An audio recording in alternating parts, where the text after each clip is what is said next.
I thought I found a $49 flight and I was proud of it. I was thinking I finally beat the system this time. And that flight ended up costing me $200. Same trip, same seat, same destination. And honestly, that wasn't even the worst part. See, most people, like myself, we don't compare airlines. We just compare the price that we see on the screen. But those prices, they're not real. They're just the starting point.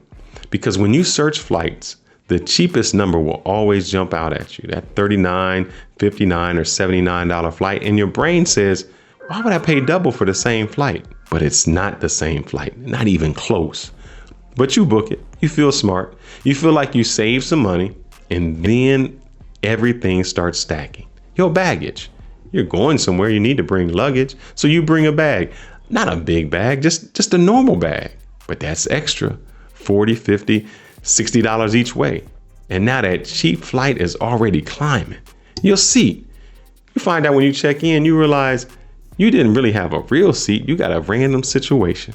A middle seat in the back of the plane, separated even if you're with someone. So now you're paying again.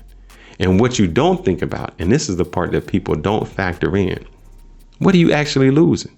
There's no free Wi-Fi, no built-in entertainment. I mean, you get on a flight with American or Delta, I mean, you get movies, you get options, you got something to pass the time. But with a budget airline, you better download something before you get on that flight.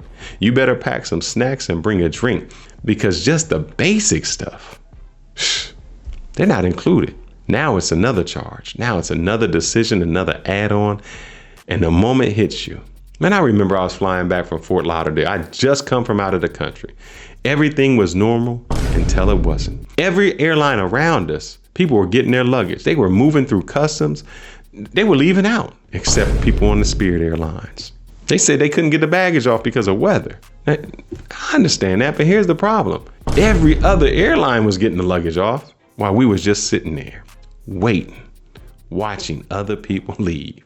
And by the time we finally got our bags, our connecting flight was gone. We missed it. And the next flight was the next day. And here's what really hit me. There was no hotel, no food voucher, no help, nothing. Because they said, look, it was the weather. So now you're at the airport, overnight trying to figure it out.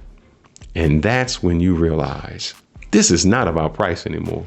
Because budget airlines are fine when everything goes perfect, when everything goes right.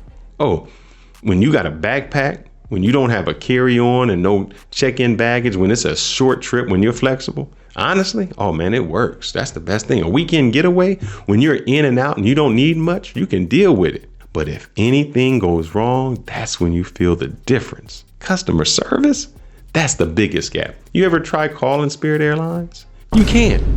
You're texting. You're using WhatsApp, and then you just waiting. Sometimes for hours just to make a simple change. I've had luggage issues. I've had lost items, even a damaged car seat. And trying to handle that was a process within itself. I mean, a long one. With a regular airline, I mean, you got some counters you can go to, agents you can talk to. You've got options. With budget airlines, you just on your own. So here is who budget airlines are actually for. They're for you if you're traveling light, like just a backpack. You're taking a short trip that is flexible and you're okay if things don't go perfect. Then yeah, you can save money. But it's not for you if you're traveling with your family, if you're checking in bags, if you need reliability, or you're flying a long distance, because the moment something goes wrong, that cheap flight will get expensive in a different way. Cheap flights are not a lie, but they're not what people think. They're cheap. And if everything goes perfect, it's fine. But travel doesn't always go perfect. Flights get delayed, bags get lost, plans change. And when that happens, that's when you see the real difference. Now, when I book flights, I don't chase the cheapest number anymore. I ask one question. If something goes wrong, what happens next? Because that answer, that's the real ticket price you're willing to pay. And sometimes that can be real expensive.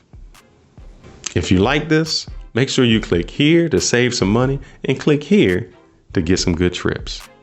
Or here to subscribe. or wherever it's at. Just make sure you do it.